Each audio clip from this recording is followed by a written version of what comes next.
Olá, aluno, seja bem-vindo à nossa quarta aula da disciplina de Raciocínio Lógico Matemático.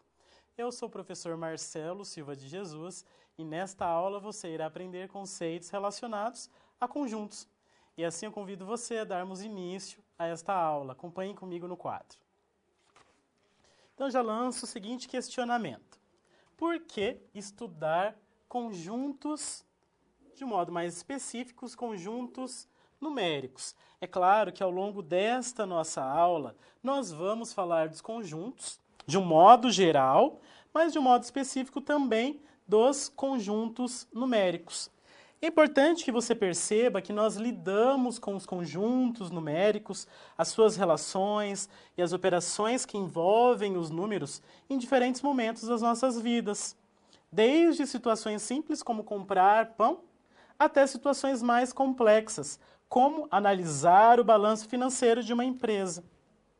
Então, por isso se torna importante entender, compreender os conjuntos e, de modo mais específico, os numéricos. Temos por objetivo também proporcionar uma introdução às ideias básicas sobre a teoria de conjuntos. Então, perceba que nós vamos falar da teoria de conjuntos apenas das ideias básicas. Teremos como objetivo também introduzir conceitos básicos importantes para o desenvolvimento do restante do conteúdo, assim como o produto cartesiano. Então perceba que nós vamos falar dos conjuntos de um modo geral, nós vamos falar de um modo específico dos conjuntos numéricos, das operações que envolvem os diferentes conjuntos, e vamos falar também de produto cartesiano, vamos falar do plano cartesiano, que é um método criado por René Descartes para apresentar, para organizar pontos em uma malha quadriculada. Agora eu convido você a assistir o vídeo de abertura desta quarta aula.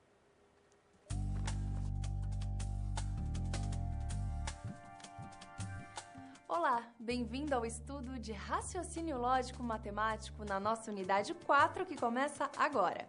Num primeiro momento, a teoria de conjuntos pode parecer muito abstrata e sem aplicações, mas ela é utilizada em inúmeros lugares e situações. Trata-se de um conhecimento tão importante quanto saber ler. São várias as aplicações do nosso estudo. Nós contamos com números naturais, enumeramos andares de construções verticais com números inteiros e medimos com números reais. A teoria de conjuntos não estuda somente números, mas quaisquer conjuntos, como os departamentos em uma empresa, as seções em uma biblioteca, até os produtos dispostos no mercado. Podemos entender conjunto como sendo uma coleção, um agrupamento, uma reunião ou um grupo de elementos que possuem alguma característica em comum. Por isso, você vai entender as relações de pertinência e inclusão. E você vai explorar também os conjuntos numéricos e entender as características de números naturais, números inteiros, números racionais, números irracionais e números reais. E vai ainda estudar o produto cartesiano e a localização de pontos no plano. Por fim, vai compreender que a teoria de conjuntos pode te ajudar a desenvolver um senso de organização, desenvolver raciocínio lógico, crítico e analítico para te auxiliar na tomada de decisões. Na SGA dessa unidade, você vai acompanhar Adriano, que trabalha no setor administrativo da empresa do seu pai e tem acesso a uma grande quantidade de informação. Ele sente grande dificuldade em organizar, tratar e interpretar todos esses dados a que tem acesso. Por causa da necessidade do tratamento dessas informações, Adriano anunciou uma vaga de consultoria e vamos imaginar que tenha sido você o contratado para solucionar os problemas como manipulação de dados e identificação de características em comum entre as informações disponíveis. E nas SPs você ajudará a Adriana a encontrar soluções para os problemas que o preocupam. Pronto para começar?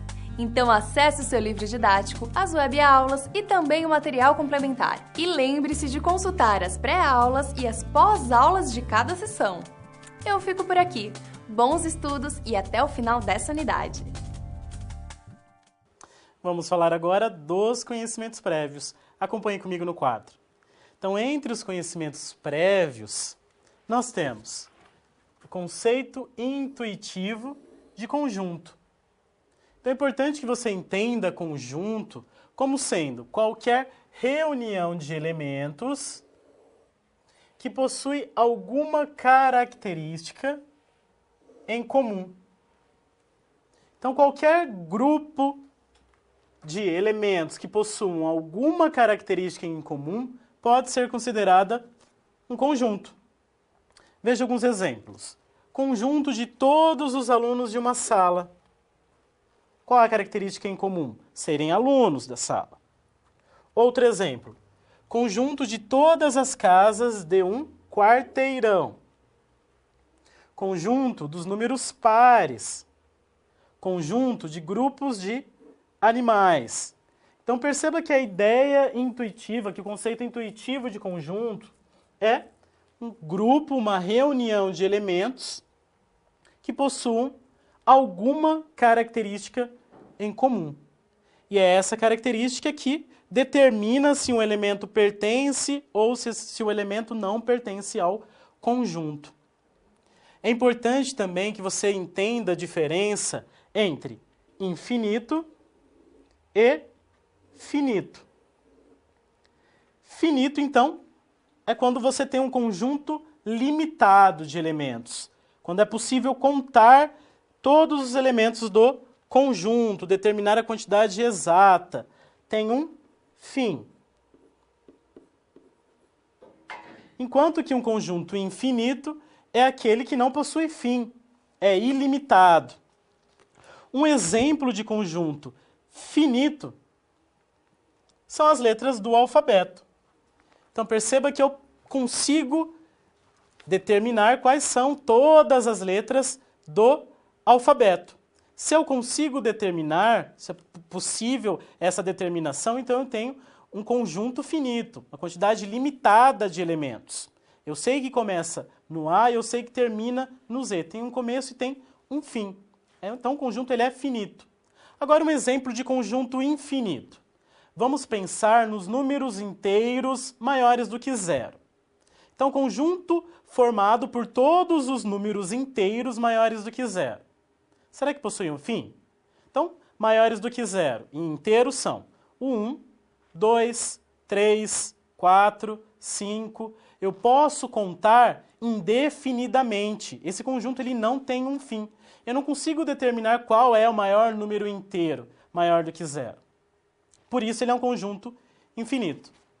Continue acompanhando comigo no quadro outros conhecimentos prévios. Então um conjunto ele pode ser descrito tanto em linguagem corrente, como é o primeiro caso. Então veja, conjunto chamado de conjunto A, ele é o conjunto formado pelos elementos x. O que é x? X é um número ímpar positivo menor do que 10. Então aí foi feito a descrição dos elementos que compõem um conjunto.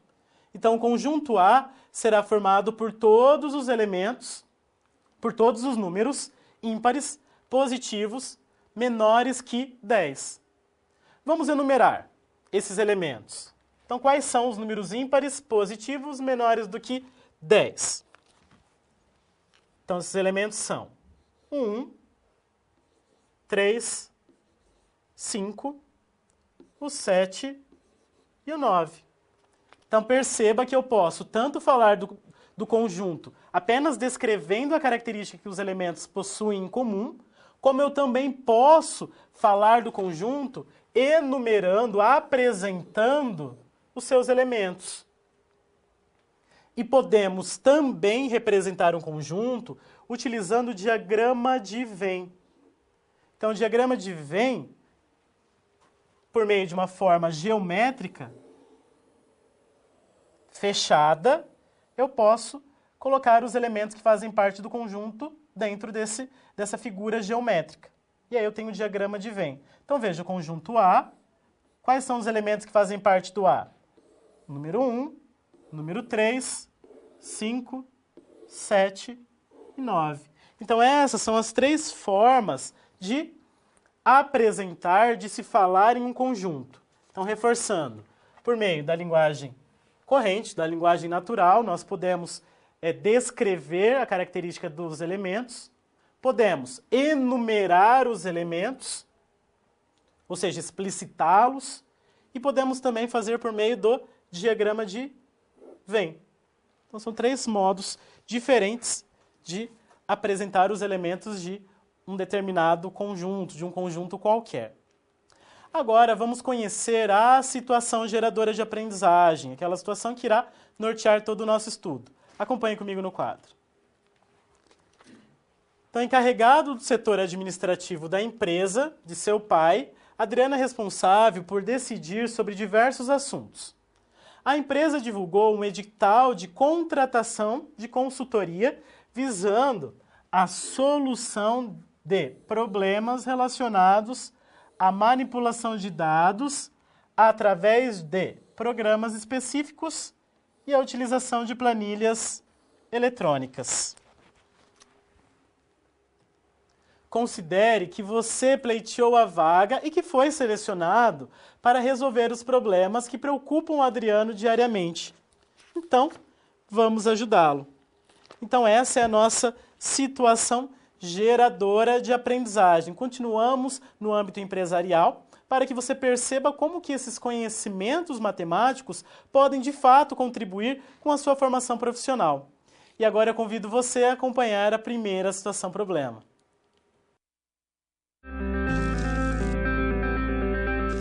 Olá! Você já pensou no dia a dia da carreira que você escolheu seguir?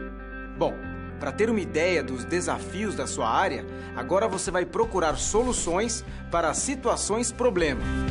Para prosseguir, primeiro é necessário ter estudado e finalizado a sua pré-aula, já que é nela que você encontra os conceitos e as teorias da disciplina. Feito isso, você vai conhecer a sua primeira SP e vai identificar onde a situação se passa, quais agentes estão envolvidos e quais são os recursos disponíveis.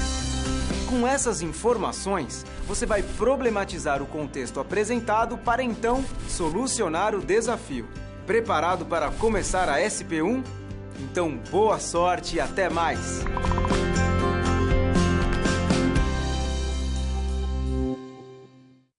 Acompanhe comigo no quadro a primeira situação problema. Então, nós temos um quadro que representa a distribuição de alguns funcionários. Então, nós temos que, ao final de cada bimestre, Adriana é responsável pela coleta, organização, interpretação e síntese de informações referentes à empresa de seu pai. Por isso, nós temos aí o quadro apresentando a distribuição de alguns funcionários. E esse quadro nos traz as seguintes informações. Na primeira coluna, informações referentes ao cargo. Na segunda coluna, informações referentes à faixa salarial. E na terceira coluna, informações referentes ao departamento. Então, por exemplo, eu tenho que no cargo de auxiliar, a faixa salarial é de R$ 2.300 e o departamento em que se trabalha é a produção. E assim nós fazemos a leitura deste quadro.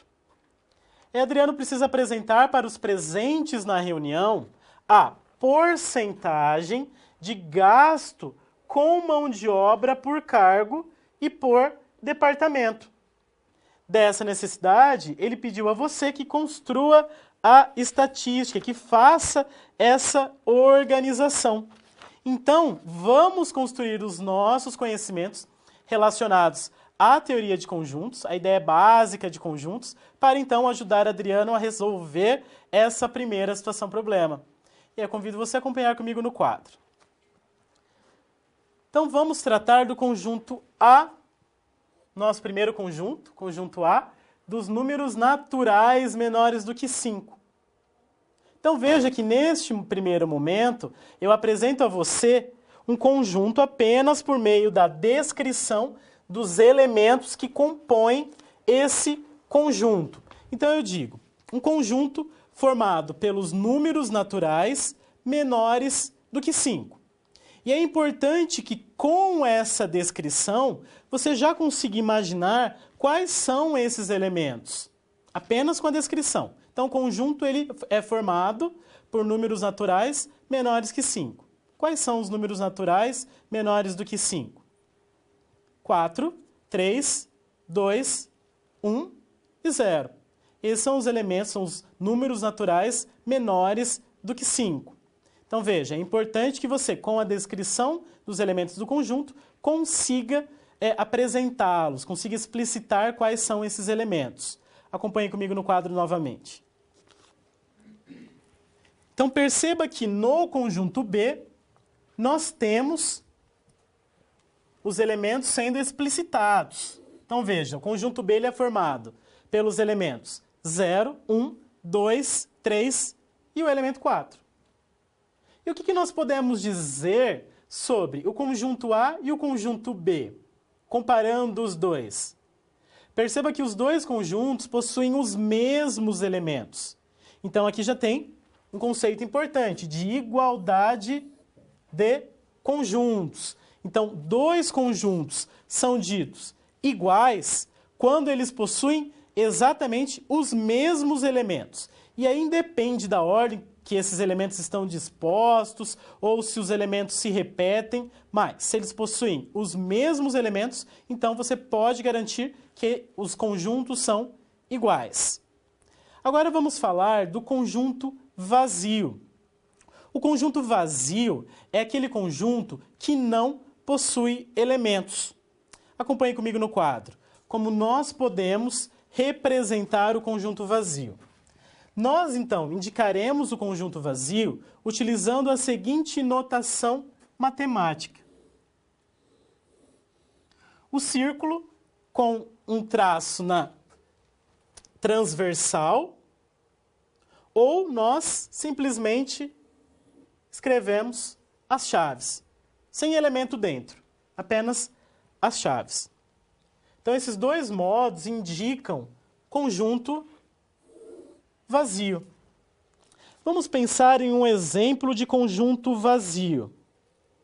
Pense em algum dia, pense um conjunto formado pelos dias da semana que começam com a letra V. Existe algum dia da semana que começa com a letra V? Não. Então, o conjunto não possui elementos. Por isso, chamamos de conjunto vazio. Agora, o conjunto unitário. O conjunto unitário, como o próprio nome já diz, é aquele conjunto que possui apenas um elemento. E aqui nós temos um exemplo. Conjunto D tem como elemento a capital do Brasil. Quantas capitais o Brasil possui? O Brasil possui apenas uma capital, Brasília. Por isso, esse conjunto ele é formado por apenas um elemento. Vejamos um outro exemplo na câmera de documentos. Se eu estiver falando dos dias da semana, e aí eu quero o conjunto formado pelos dias da semana que começam com a letra D. Então, eu tenho que apenas um dia da semana começa com a letra D. Por isso, o conjunto será formado por apenas um elemento, e aí eu classifico o conjunto como sendo unitário, pois possui apenas um elemento. Continue acompanhando no quadro. Conjunto universo. Conjunto universo é aquele conjunto que possui todos os elementos de mesma característica daqueles que se está estudando.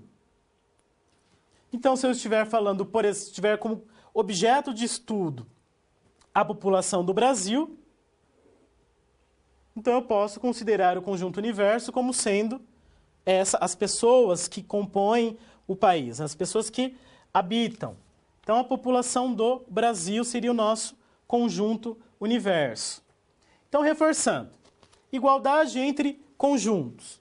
Dois conjuntos são iguais quando eles possuem os mesmos elementos.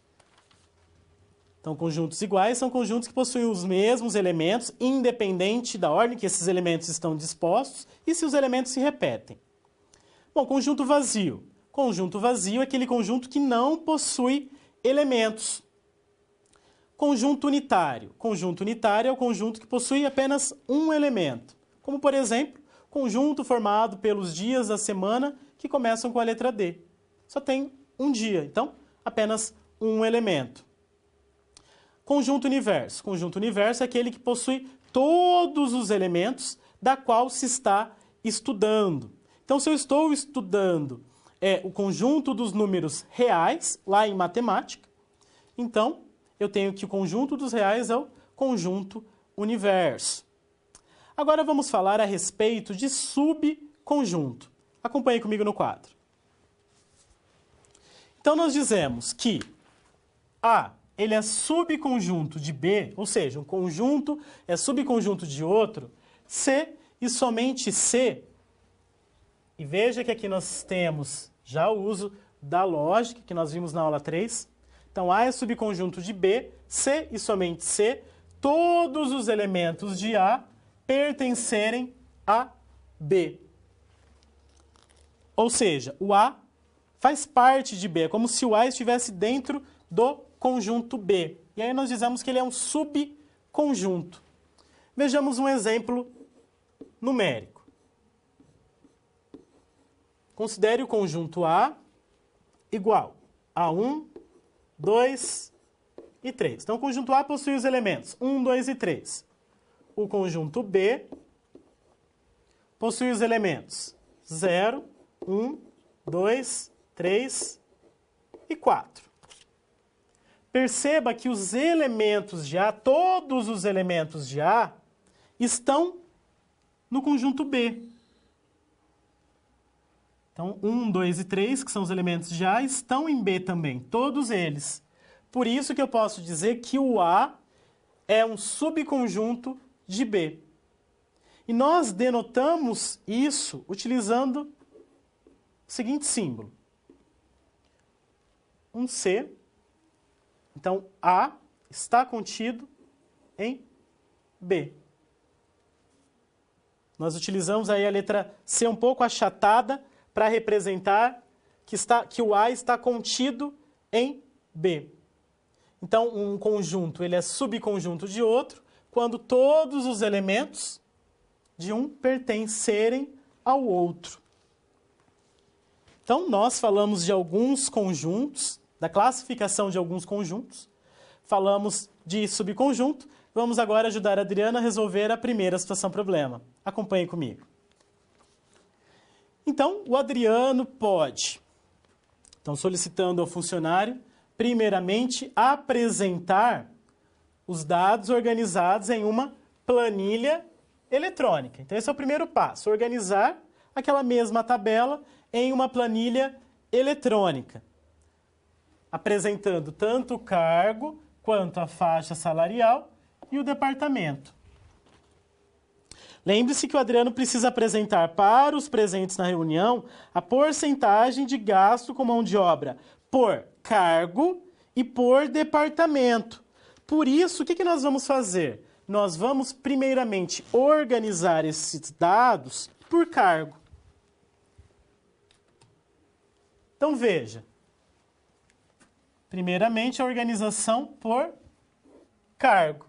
E aí nós temos a ideia de conjunto sendo aplicado. Porque o que é um conjunto? É a reunião de elementos que possuem pelo menos uma característica em comum. E aqui nós fizemos a organização por qual característica em comum?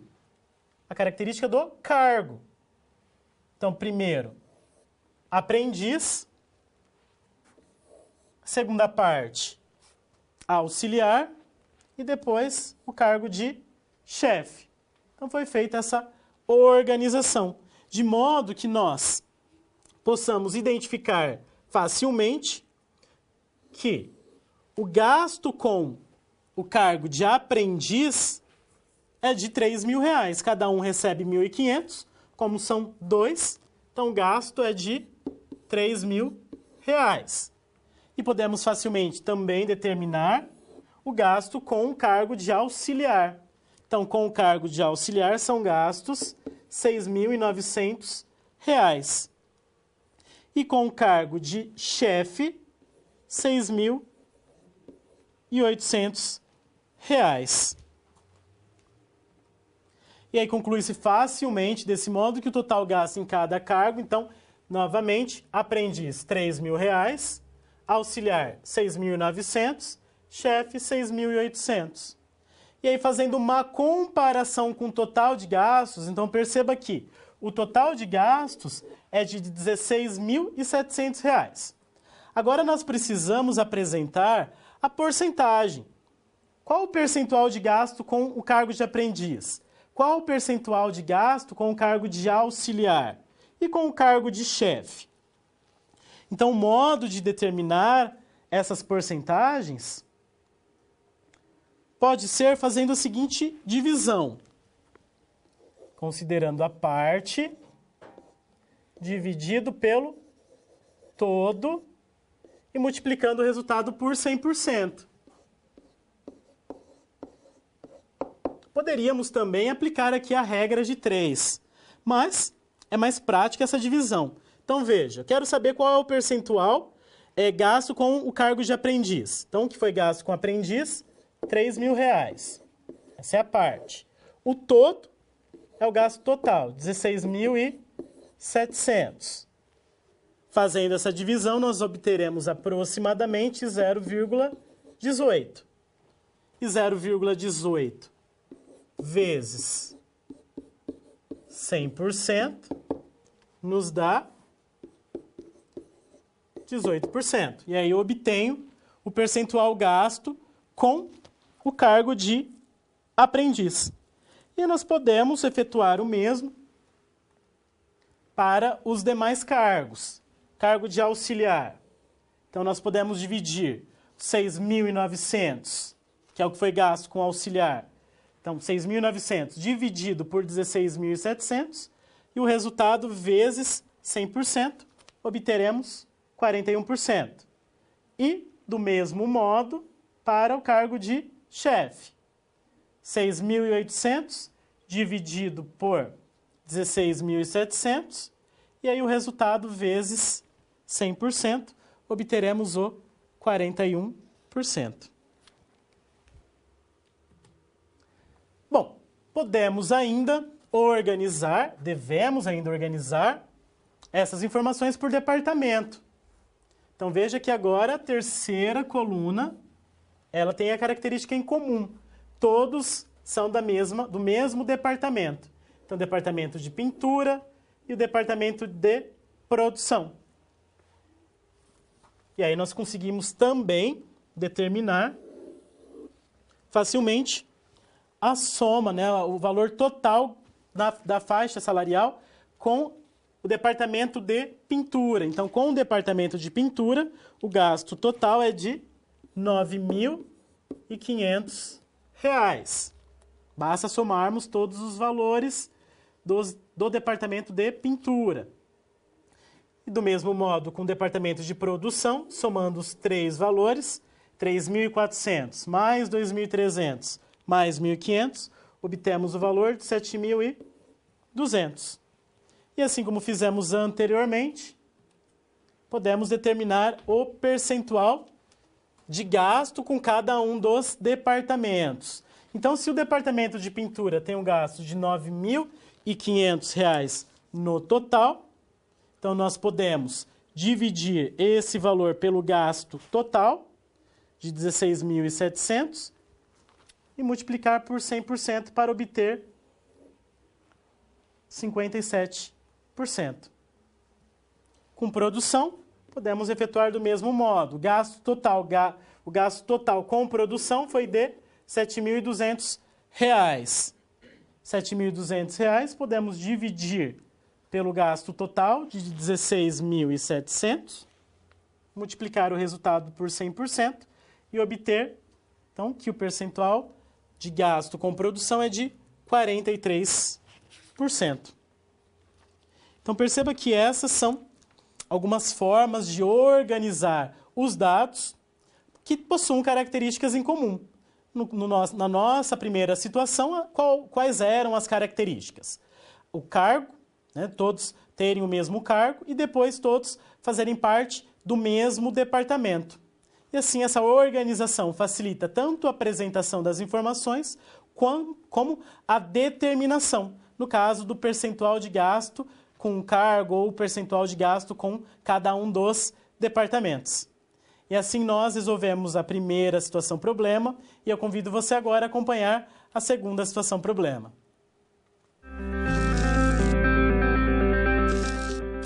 E aí, conseguiu encontrar uma solução satisfatória para a SP1? Como você pôde notar, o desafio apresentado tem como base situações comuns da realidade de mercado. Eles são elaborados a partir de informações de empresas, experiência dos professores e acontecimentos do cotidiano. Isso significa que antes mesmo de você se formar, além de todo o conhecimento teórico, você já está em contato com a realidade do seu futuro profissional.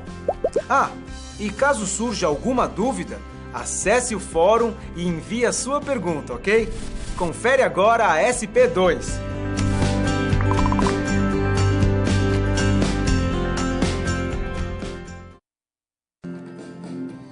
Acompanhe comigo agora a segunda situação problema. Adriano recebeu a tarefa de implementar um plano de controle e prevenção de acidentes na empresa em que trabalha. Para ter mais detalhes sobre esses setores, ele solicitou informações aos respectivos gerentes. Então, as informações foram: 9 pessoas trabalham exclusivamente na pintura. 7 pessoas trabalham exclusivamente no tratamento químico.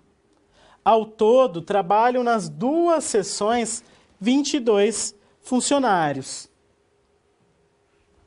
Para divulgar o plano de prevenção de acidentes com mais eficiência, Adriano decidiu que os funcionários que são capacitados para trabalhar nos 2 setores serão os divulgadores das informações para a prevenção de acidentes.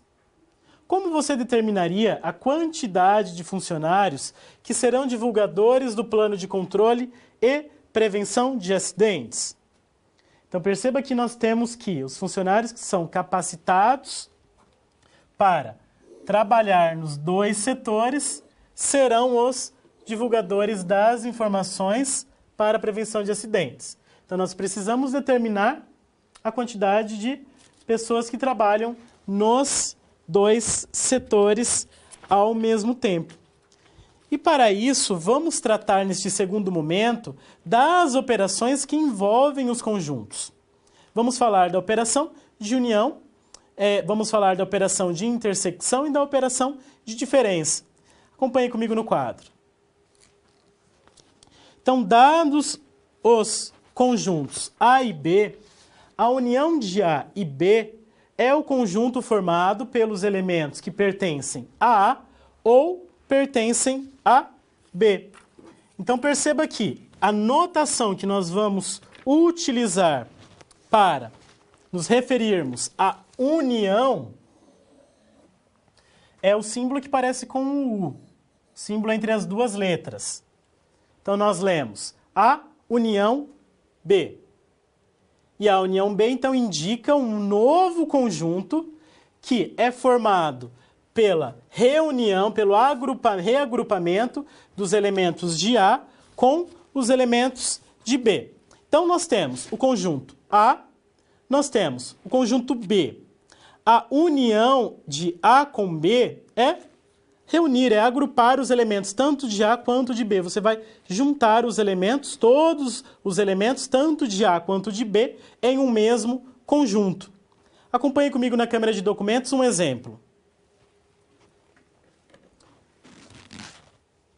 Então, vamos considerar como o conjunto A os seguintes elementos: 0, 2, 4, 6, 8, 10 e 12.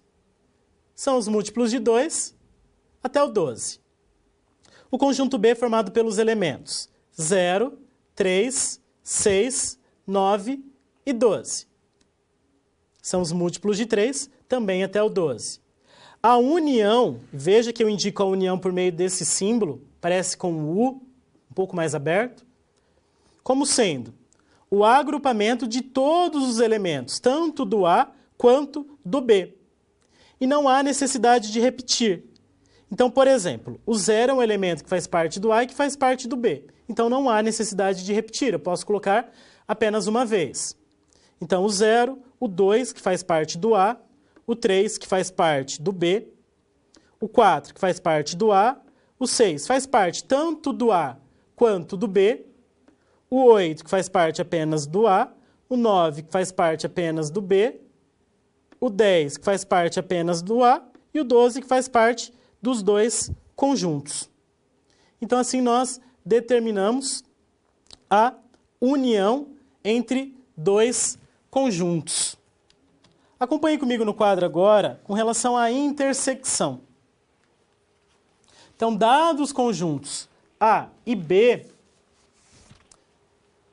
nós temos que a interseção é formada pelos elementos que pertencem tanto a A quanto a B ao mesmo tempo.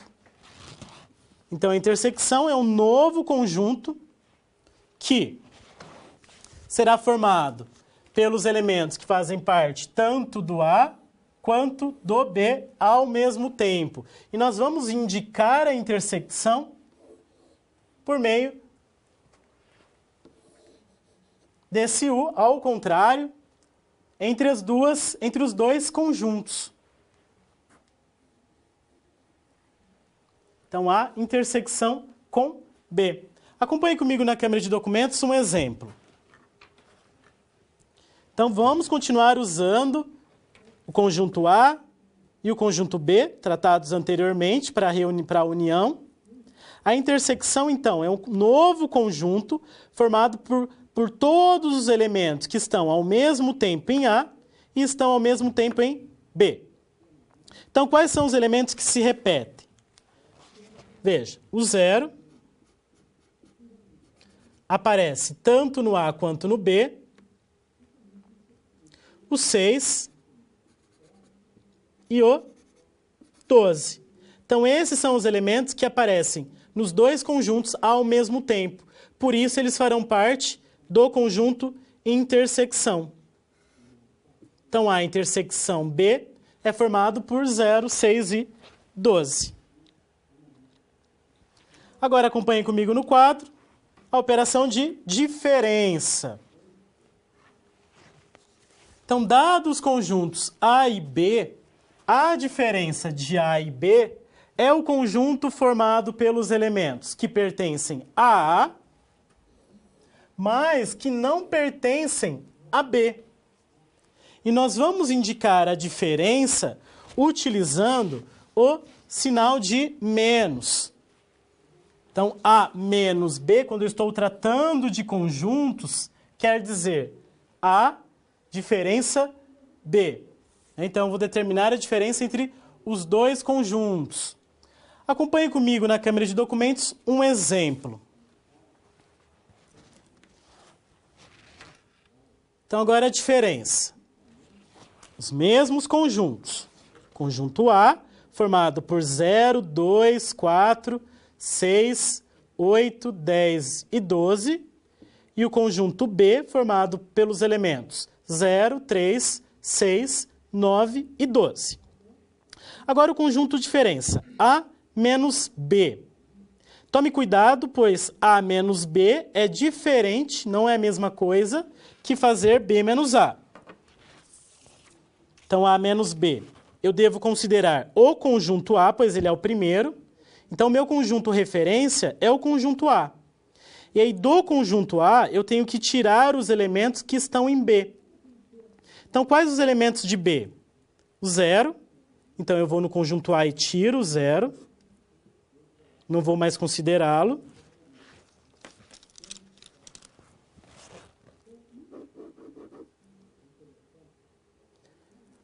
O 3 faz parte do B, porém, eu não tenho 3 no conjunto A para tirar. Então, não tenho o que se fazer com o 3. O 6 faz parte do B, então eu devo tirá-lo do A. Então, tiro do conjunto A também. Então, tirei o 0 e tirei o 6. O 9 é um elemento de B, porém não tem como tirar do A, porque o A não tem 9. E depois o 12. O 12 tem no A, então eu devo tirar. Então, os elementos que sobram, após tirar os elementos de B, são aqueles que vão formar o conjunto diferença, A menos B. Ou seja, 2, 4, o 8 e o 10. Então, esses são os elementos que vão formar o conjunto diferença A menos B. E o conjunto diferença B menos A? Eu disse que é diferente. Então, veja, considerando os mesmos conjuntos, conjunto A e o conjunto B, vamos fazer B menos A. Agora, o conjunto referência é o conjunto B, pois ele aparece primeiro. Então, eu devo trabalhar com o conjunto B, e no conjunto B eu vou tirar aqueles elementos do conjunto A. Então, o conjunto A tem o 0, então eu vou tirar o 0. O conjunto A tem o 2, mas o B não tem o 2 para tirar, então desconsidero. O 4 também não.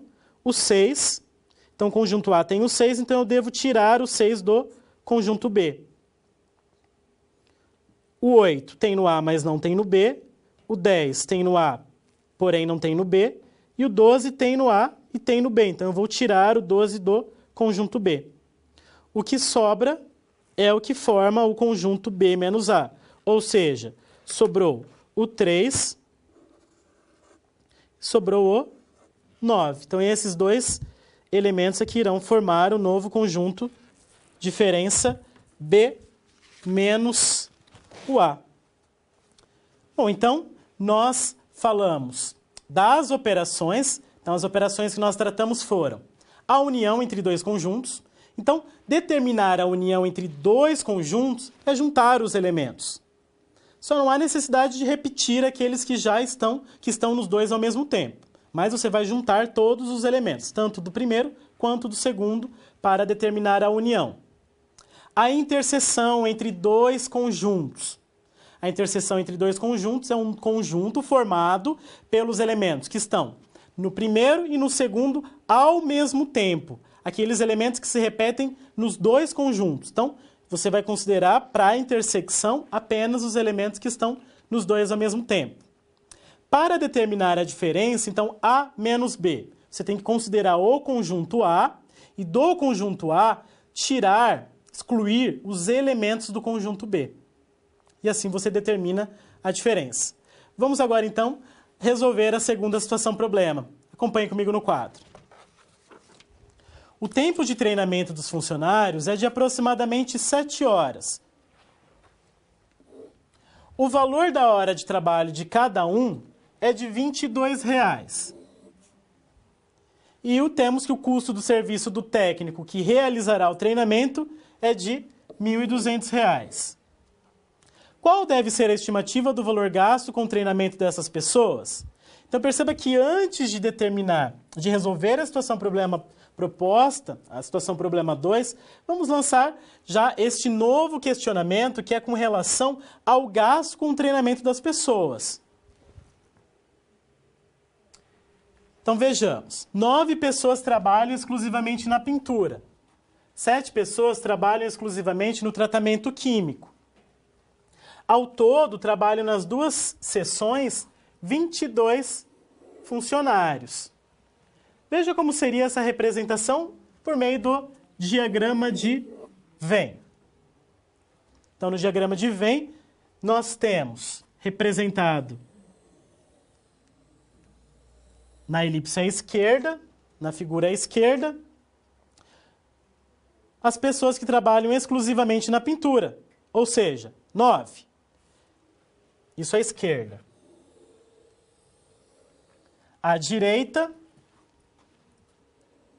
na figura destacada de verde, nós temos aquelas que trabalham exclusivamente no tratamento químico. São 7 pessoas. No cruzamento entre essas duas figuras, na verde e na azul, nesse cruzamento, nós temos as pessoas que trabalham nos dois setores ao mesmo tempo. Ou seja, nós temos a interseção. Então, veja o conceito de interseção sendo aplicado aqui. Ou seja, os elementos que fazem parte dos dois conjuntos ao mesmo tempo. Então, nós temos que 9 pessoas trabalham exclusivamente na pintura. 7 pessoas trabalham exclusivamente no tratamento químico. Nós temos, assim, um total de 16 pessoas. Trabalham exclusivamente nesses setores. Ao todo, são 22 funcionários. Quantos faltam, então?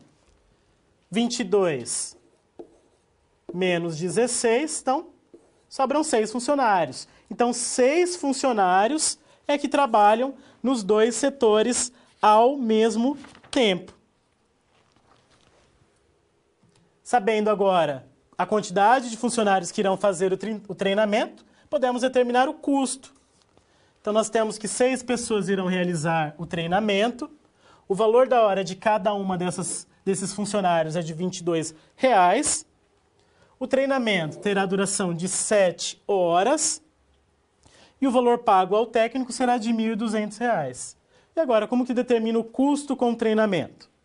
Então, nós podemos multiplicar 6 por 22, por quê? São 6 funcionários. Para cada um desses funcionários, eu tenho que pagar R$ 22,00 a hora. Isso significa que, multiplicando 6 por 22, eu consigo determinar quanto que será pago para os 6 funcionários por hora. E depois, multiplicando por 7, que são o total de horas que cada funcionário irá cumprir nesse treinamento, nós obteremos o valor de R$ 924,00. Então, R$ 924,00 é o custo com os funcionários para o treinamento, mais R$ 1.200,00, que é o valor a ser pago para o técnico que irá realizar o treinamento. Totalizando, R$ 2.124,00, o custo total do treinamento. E assim nós resolvemos a segunda situação problema. E agora eu convido você a acompanhar a terceira situação problema.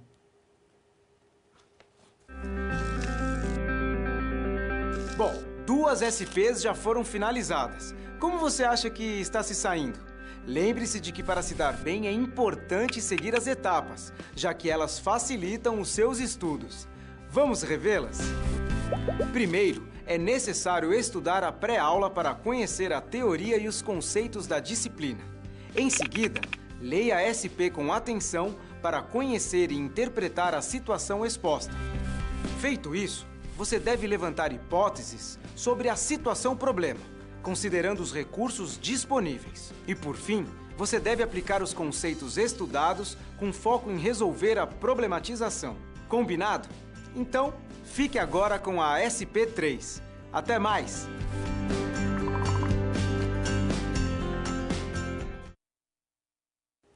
Acompanhe comigo no quadro a terceira situação problema. Adriano estava acompanhando Rogério, um de seus funcionários, no cálculo de horas excedentes em uma semana normal, 5 dias úteis. O expediente padrão prevê 8 horas diárias de trabalho, com entrada às 8 horas e saída para almoço às 12 horas. Volta do almoço às 14 horas e fim do expediente às 18 horas. Então, das 8 às 12 e das 14 às 18 são os horários de expediente. Então, Rogério registrou seus horários de entrada e saída em uma planilha do Excel. Então, ele registrou os dias e os horários tanto de entrada quanto de saída. E assim nós podemos fazer a leitura das informações apresentadas. Por exemplo, na terceira linha, nós temos terça-feira, dia da semana terça-feira, horário de entrada 7 horas e 57 minutos, horário de saída para almoço, às 12 horas e 1 minuto.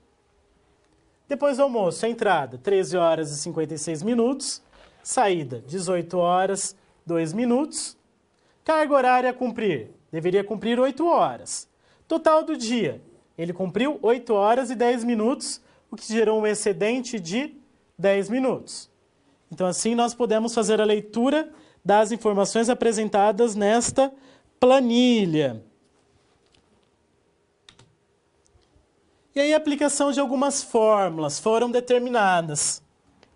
E aí, nós temos que, com o uso das fórmulas, uma das células, a I5, ela exibiu o símbolo, esse jogo da velha, sendo apresentado várias vezes. Então, vamos entender o porquê isso aconteceu e o que deveria ter aparecido nesse espaço. E assim, então, nós vamos agora, neste terceiro momento, falar dos conjuntos numéricos de um modo específico. Possivelmente você já estudou os conjuntos numéricos lá no ensino fundamental, no ensino médio, então é importante que você utilize esses conhecimentos já construídos ao longo da sua formação neste terceiro momento. Acompanhe comigo no quadro a respeito do conjunto dos números naturais. Então, o primeiro conjunto que nós vamos falar, conjunto mais primitivo, é o conjunto dos números naturais. E ele é chamado de conjunto dos números naturais exatamente porque os números foram surgindo naturalmente da necessidade dos homens primitivos de contarem. Ou seja, surgiu da necessidade da contagem.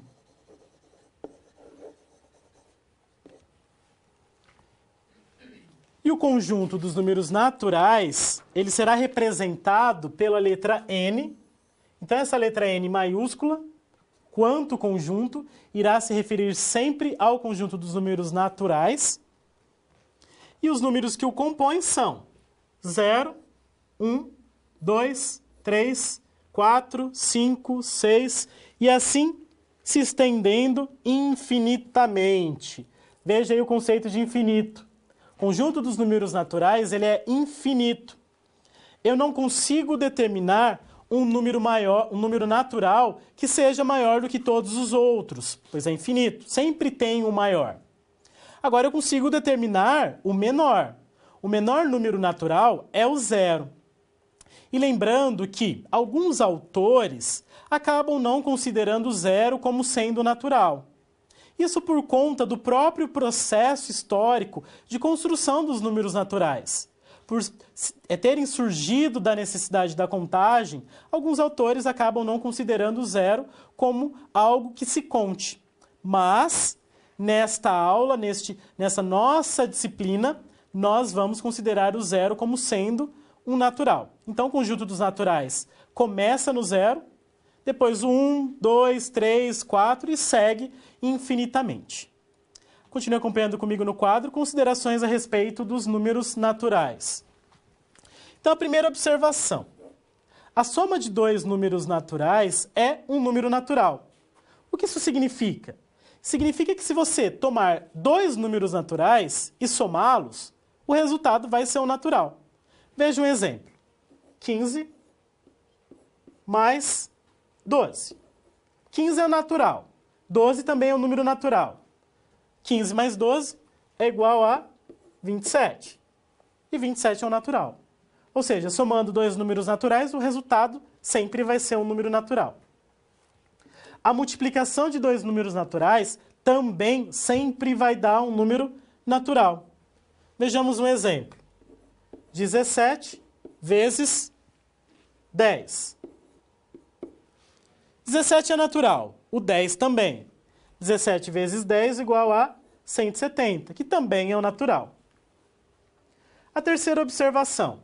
Se n é um número natural, então n mais 1 é o sucessor de n e n é o antecessor de n mais 1. Aí nós temos o conceito de sucessor e o conceito de antecessor. Todo número natural possui um sucessor, ou seja, possui um que vem logo depois. Qual é o sucessor do 3? O 4. Qual é o sucessor do 10? O 11. Ou seja, sucessor é aquele que vem logo depois. Antecessor é o que vem antes. Então, qual é o sucessor do 12? É o 11. Qual é o sucessor do 17? É o 16. Qual é o antecessor do 0? Veja que o 0 ele não possui antecessor. É o único que não possui antecessor. Todos os outros possuem tanto sucessor quanto antecessor. Agora vamos falar do conjunto dos números inteiros. Acompanhe comigo no quadro. Bom, então o conjunto dos números inteiros, ele será representado pela letra Z maiúscula. Z porque vem lá da palavra alemã Zahl, que significa em português número. O conjunto dos números inteiros, ele é formado pelos números naturais e os seus simétricos. Por isso que agora nós teremos os números negativos. E é importante que você perceba que o conjunto dos números inteiros é tanto infinito à esquerda quanto à direita. Ou seja, não existe um número negativo menor do que todos, por isso ele é infinito à esquerda, e aí vamos tomar como referência o 0. Então, à esquerda do 0 temos os negativos, que são infinitos, e à direita do 0 nós temos os positivos, também sendo infinitos. E aí eu disse, temos o conjunto dos naturais e os seus simétricos. Como assim? Perceba, nós temos o 0, à direita do 0 temos o 1. Qual é o simétrico do 1? Menos 1. 2, simétrico do 2, menos 2. O 3, simétrico do 3, menos 3, e assim infinitamente. Nós podemos escrever o conjunto dos inteiros fazendo algumas restrições. Então, digamos que eu queira o conjunto dos números inteiros não nulos, ou seja, sem o 0. Eu posso indicar o conjunto dos inteiros sem o 0 escrevendo o Z de inteiros, o Z maiúsculo, com o asterisco na parte direita superior do Z. Isso indica que é o conjunto dos inteiros sem o número 0. Posso trabalhar também com os inteiros não negativos. O que quer dizer não negativos? Só positivos. E aí eu indico pela letra Z de inteiros com o sinal de mais, sinal de positivo, do lado do Z, na parte à direita, na parte inferior à direita. Do mesmo modo, posso determinar o conjunto dos inteiros não positivos, ou seja, só número negativo, incluindo o 0. E aí eu escrevo a letra Z com o sinal de menos na parte inferior à direita. Quando eu digo inteiros não negativos, então eu estou me referindo aos positivos, incluindo o 0. Porque o 0 ele é neutro, ele não é nem negativo e nem positivo. Os inteiros não positivos, estou me referindo aos negativos, incluindo o 0. Então, esse é o conjunto dos números inteiros, e reforçando o conjunto dos números inteiros, ele não possui um menor elemento e ele também não possui um maior. Ele é infinito, tanto à direita quanto à esquerda. Vamos agora falar do conjunto dos números racionais. Acompanhem comigo. Então, o conjunto dos números racionais será denotado pela letra Q maiúscula do nosso alfabeto e será formado por todos os números que podem ser escritos como uma fração, na qual o de cima é um número inteiro E o de baixo também é um número inteiro diferente de 0. Então, todo número natural que puder ser escrito como uma fração, na qual o de cima é inteiro e o de baixo é inteiro diferente de 0, nós teremos um número racional. Acompanhe comigo no quadro alguns exemplos. Menos 2 é um número racional. Por que, professor, menos 2 é racional? Porque ele pode ser escrito como fração. Como? Menos 2 sobre 1. O de cima é inteiro, o de baixo é inteiro e o de baixo é diferente de 0. Então é racional. Essa dízima periódica, 0,3333 infinitamente, também é um racional, porque pode ser escrito como 1/3. O de cima é inteiro, o de baixo também e diferente de 0. O próprio número 0, ele é racional? Ele também é racional. Eu posso escrever o 0 em forma de fração. Por exemplo, 0 sobre 10. De cima é inteiro, de baixo também é inteiro. O que não pode ser igual a 0 é o de baixo. O de baixo da fração tem que ser sempre diferente de 0. Então, todo número natural e todo número inteiro é um número racional. Então, nós temos que os naturais são racionais, os inteiros são racionais, decimais com um número finito de algarismos também, que é o caso de 0,5, 6, 7, 8, 9. Veja, esse número é um número decimal. Ele é racional. Ele é racional porque eu posso escrever em forma de fração. Ele é um número decimal finito, tem um fim. As dízimas periódicas também são racionais. O que é uma dízima periódica? É quando a parte depois da vírgula se repete indefinidamente. Por exemplo, 0,787878, e isso infinitamente. O número não tem fim, mas é uma dízima periódica. Eu tenho um período, tenho partes que se repetem depois da vírgula, que é o 78. Então, é um número racional. Então, não se esqueça. Quais são os números racionais? Os naturais, os inteiros, os decimais com número finito de algarismos. Então, número decimal com uma quantidade finita de algarismos também é racional. E dízima periódica.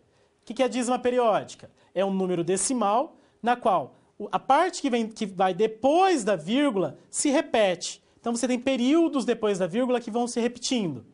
Por exemplo, 0,304, 304, 304, isso infinitamente. É uma dízima periódica.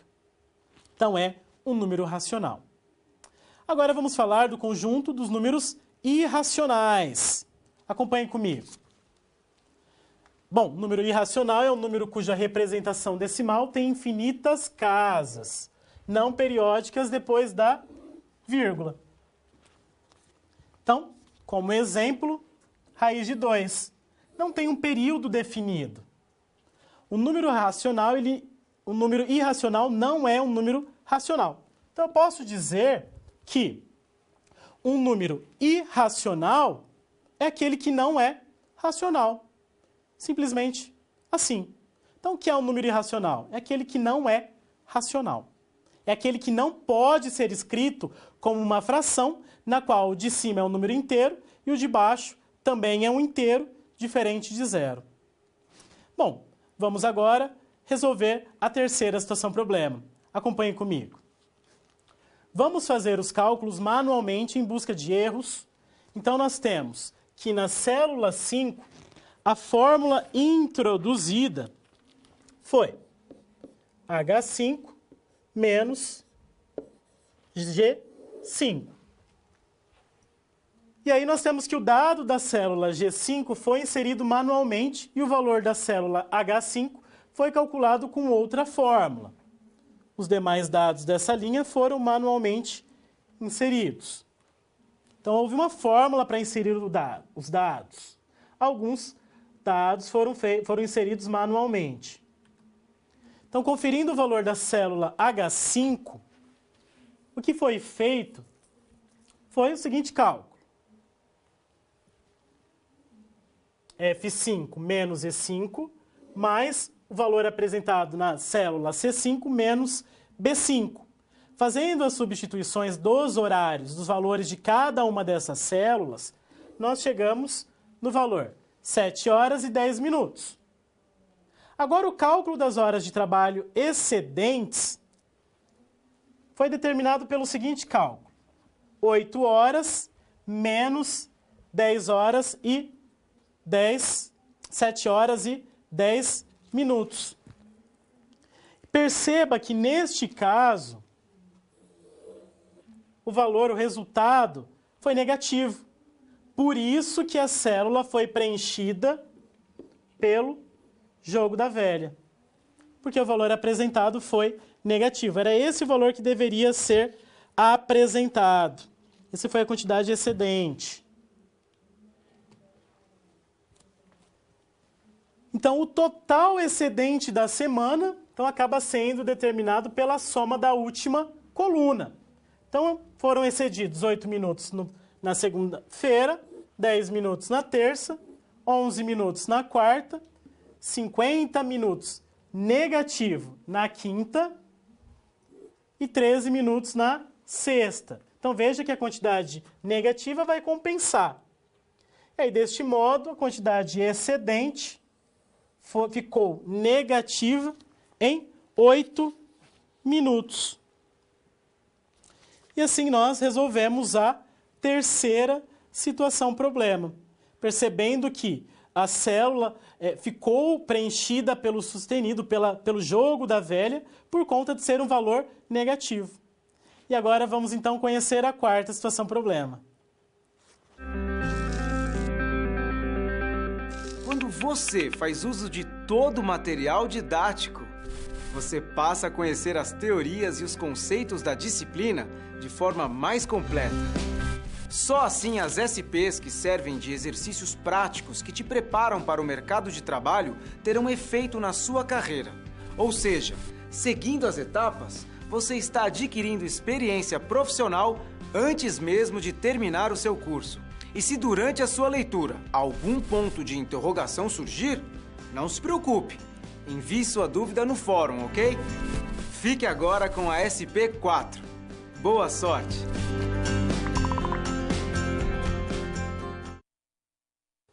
Vamos conhecer a quarta situação problema.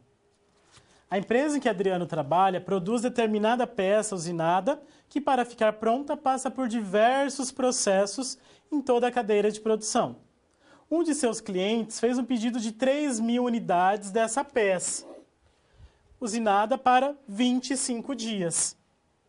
Buscando responder ao seu cliente se conseguiria entregar a quantidade solicitada no prazo exigido, Adriano resolveu verificar, junto às anotações existentes no setor da produção, a quantidade de peças produzidas.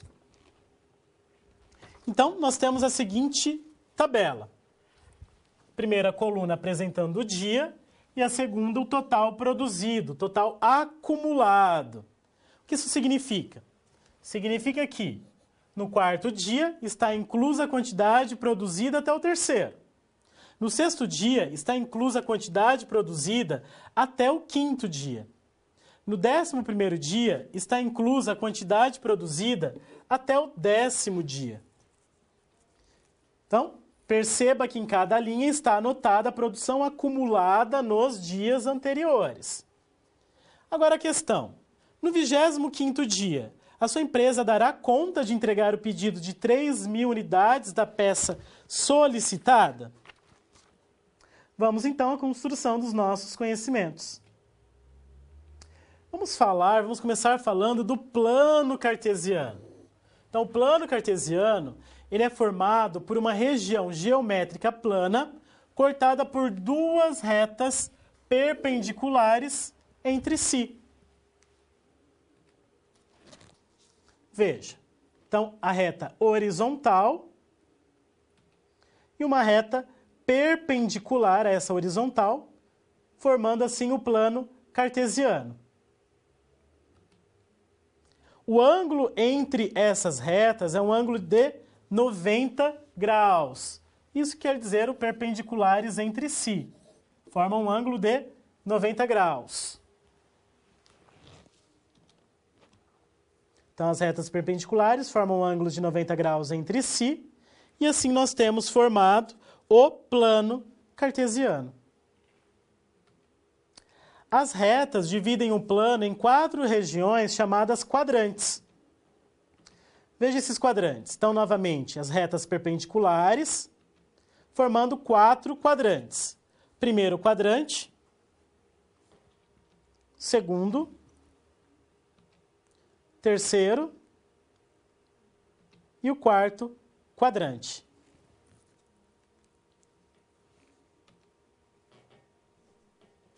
A reta horizontal ela é denominada de eixo das abscissas. Então, sempre que você ouvir falar em abscissas, então, estaremos nos referindo ao eixo horizontal, ao eixo do X. Enquanto a reta vertical é denominado de eixo das ordenadas, e é representado pelo Y. Então, na horizontal, eixo X, abscissas, e na vertical, Y, eixo das ordenadas. Denomina-se par ordenado ao par XY. Então, veja, falou em XY, um elemento é do eixo horizontal e o outro é do eixo vertical, no qual o primeiro elemento, então, pertence ao eixo das abscissas e o segundo elemento pertence ao eixo das ordenadas. Posso inverter, professor? Não, não pode. Por isso que se chama par ordenado, porque a ordem importa. É um par porque tem 2 elementos e ordenado porque a ordem importa. O primeiro é sempre do eixo horizontal, da abscissa, e o segundo sempre das ordenadas, o Y. O ponto de encontro das retas X e Y é chamado de origem e é representado pelo par ordenado 0, 0. Ou seja, X igual a 0 e Y igual a 0. Reforçando, primeiro se refere ao X e o segundo sempre irá se referir ao Y. E aí é importante que você já faça a relação disso com os próprios eixos. Então, o primeiro elemento está localizado no eixo horizontal e o segundo elemento está localizado no eixo vertical. Continue acompanhando comigo. Então, temos novamente a origem do sistema cartesiano, 0, 0, que é o ponto de encontro entre os 2 eixos. E aí nós temos os sinais.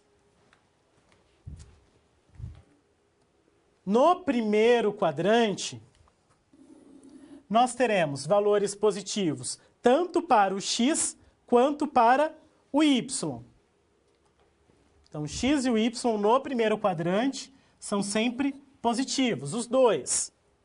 Se um ponto pertencer ao segundo quadrante, então eu tenho que o X é negativo e o Y é positivo. Agora, se o ponto pertencer ao terceiro quadrante, então eu tenho que o X é negativo e o Y também é negativo. Enquanto que no quarto quadrante, o primeiro é positivo, ou seja, o X é positivo e o Y é negativo. Então é importante se atentar para os sinais dos pontos nesses quadrantes também. Agora o produto cartesiano. Vamos considerar 2 conjuntos. O conjunto A, formado pelos elementos 1, 2 e 3, e o conjunto B, formado pelos elementos 4 e 5. Como que eu determino o produto cartesiano A, cartesiano B? Como que eu faço essa determinação? Para determinar A cartesiano B, você deve formar todos os pares ordenados com os elementos de A combinando com os elementos do B. Como o primeiro conjunto é o A, pois eu tenho A cartesiano B, então cada par ordenado tem que ser formado primeiramente pelos elementos do A. Então vamos começar pelo número 1. Então 1 vai combinar com o 4, então tem o par ordenado 1 e 4. E 1 tem que combinar com o 5 lá do conjunto B também. Pronto. O número 1 combinou com todos os elementos do B. Agora vamos para o número 2.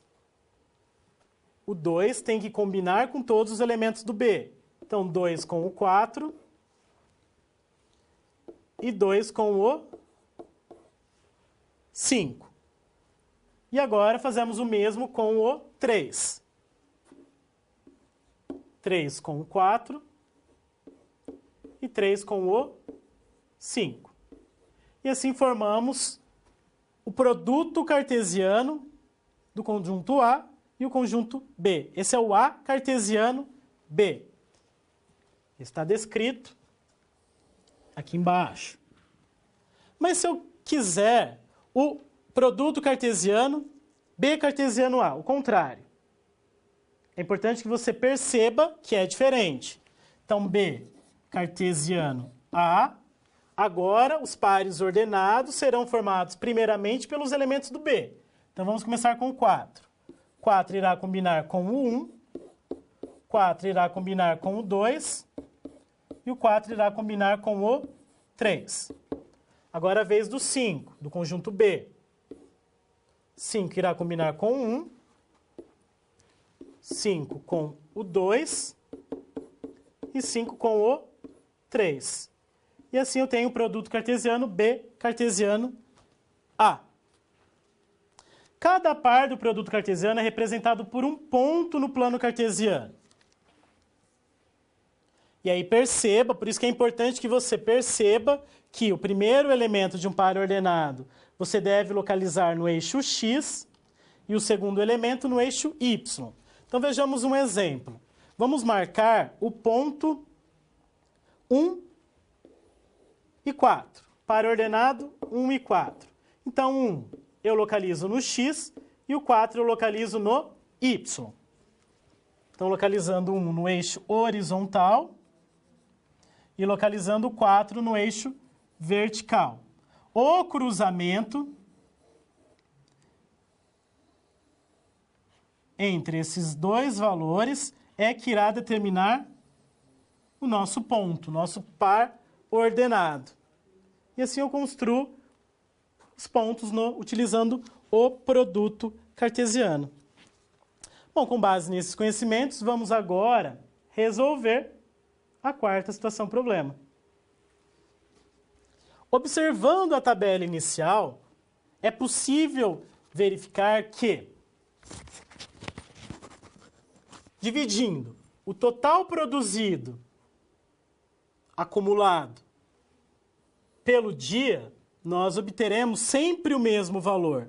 Então perceba, 240 dividido por 2, 120. 480 dividido por 4, 120. 720 dividido por 6, 120.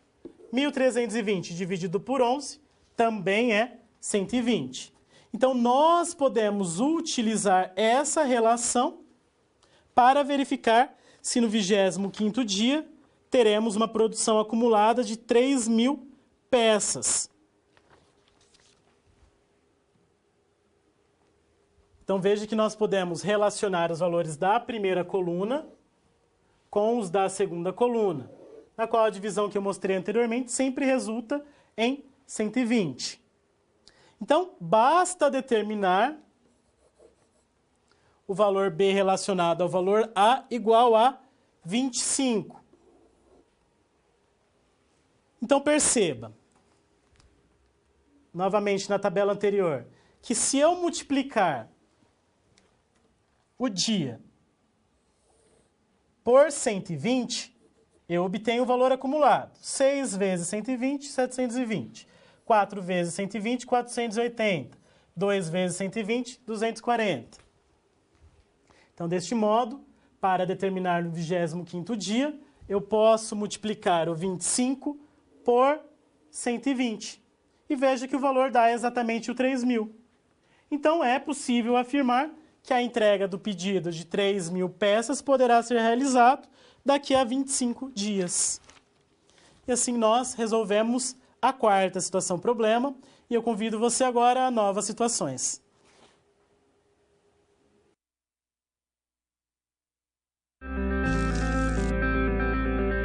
Bom, chegamos ao final da nossa aula. E depois de concluir todas as SPs, é hora de você refletir sobre tudo que aprendeu com os desafios. Vamos lá? Primeiro, ficou claro que o conhecimento vem ao fazer uso do material didático disponível no ambiente virtual do aluno. Isso inclui fazer a pré-aula, assistir aos vídeos, ler os textos e acessar as web-aulas. E depois de compreender os conceitos da disciplina, você aprendeu como aplicar os fundamentos aprendidos em situações similares às da realidade do mercado de trabalho. Tudo isso faz de você um aluno proativo e mais capacitado para exercer a sua profissão, o que te coloca passos à frente na hora de ter sucesso profissional. Mas não acabou, você ainda tem a sua pós-aula para acessar. Não vai esquecer, hein? Cada parte do processo é essencial para a sua aprendizagem. Respeite todas as etapas, ok? Bons estudos! Tchau!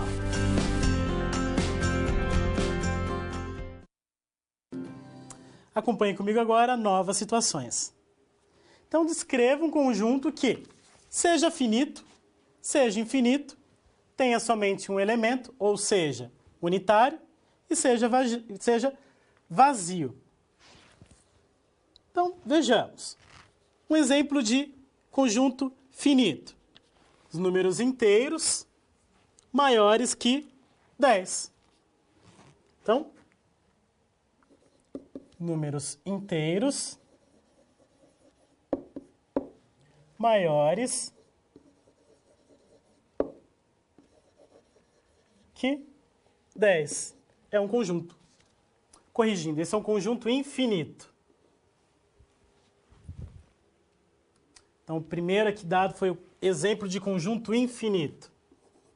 Conjunto formado pelos números inteiros maiores que 10. Esse é um exemplo. Claro que existem infinitas possibilidades, infinitos exemplos aí que você pode pensar.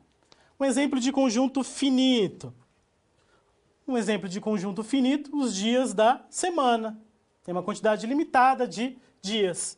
Segunda, terça, quarta, quinta, sexta, sábado e domingo. É um conjunto finito. Conjunto que tenha somente um elemento. Podemos falar no conjunto formado pelos números primos. Números primos pares.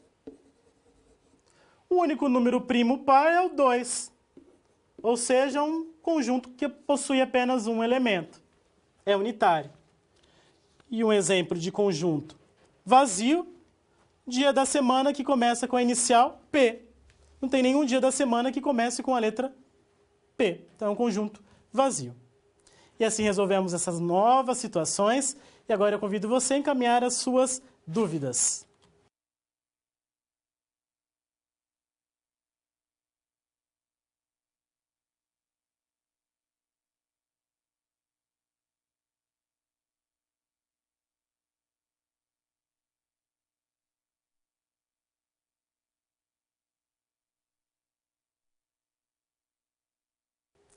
Bom, com relação aos conceitos que são de fatos importantes, com relação a essa nossa aula e aqueles outros conceitos que foram tratados, é importante que você estude a questão dos conjuntos, esses conjuntos numéricos, consiga identificar se um conjunto, consiga identificar e classificar se um conjunto ele é finito, se ele é um conjunto infinito, um conjunto vazio, um conjunto unitário, saiba trabalhar com as tabelas verdades, principalmente as tabelas com os conectivos principais. A tabela verdade da conjunção, da disjunção, da condicional e da bicondicional. São tabelas verdades que são importantes, que você saiba de fato construir.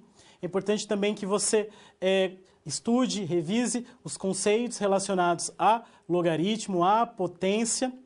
Então, é isso. É claro que é importante que você revise, estude todos os conceitos que foram tratados ao longo da nossa disciplina.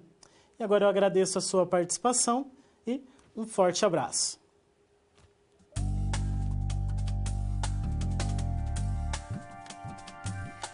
Olá, estamos terminando a unidade 4 de Raciocínio Lógico-Matemático. Nessa unidade, falamos sobre a teoria dos conjuntos, que podem ser interpretados como a reunião de elementos que possuem alguma característica em comum. Vimos também os conjuntos numéricos e produto cartesiano. E para colocar o que aprendemos em prática, nessa SGA acompanhamos o caso de Adriano, que trabalhava no setor administrativo e sentia uma grande dificuldade em organizar os dados a que tinha acesso. Seu desafio foi auxiliá-lo na solução de problemas que incluíam a manipulação de dados e a identificação de características em comum entre os mesmos. Hora de relembrar então o que vimos nas SPs. Na SP1, ajudamos Adriano a sintetizar as informações referentes à empresa de seu pai em uma tabela a ser apresentada em reunião sobre a porcentagem de gasto com mão de obra por cargo e por departamento. Seu desafio foi construir uma estatística e registrar essas informações em uma planilha eletrônica. Já na SP2, ajudamos Adriano a implementar um plano de controle e prevenção de acidentes na empresa nos setores de pintura e de tratamento químico. Para isso, ele solicitou informações sobre cada um aos seus respectivos regentes. E você aprendeu a trabalhar essas informações elaborando este diagrama de Venn. Na terceira SP, vimos que Rogério, um dos funcionários de Adriano, questionou no cálculo de suas horas excedentes de trabalho o porquê de um símbolo como este ser exibido numa célula da planilha de horas. Sem saber responder ao Rogério, Adriano recorreu a você para resolver esse problema e orientar ambos quanto ao cálculo de horas. Para resolver essa SP, você aplicou os conceitos de conjuntos numéricos e as características e comportamento dos elementos de cada conjunto. Por fim, na última SP, você ajudou Adriano a estimar se um pedido de 3.000 unidades de uma peça usinada poderiam ser produzidas em 25 dias. Para responder ao cliente se conseguiria entregar a quantidade solicitada no prazo exigido, Adriano verificou a quantidade de peças produzidas nas anotações existentes no setor da produção. Mas as anotações estavam incompletas e, por isso, ele teve acesso somente ao total produzido acumulado em algumas datas, como vemos nessa tabela. Com isso em mente, você foi convidado a resolver o problema de Adriano, descobrindo alguma espécie de relação entre os valores, usando o produto cartesiano a partir de conceito de representação da posição de um ponto a partir de coordenadas. E para te ajudar nos seus estudos, eu tenho mais uma dica bacana.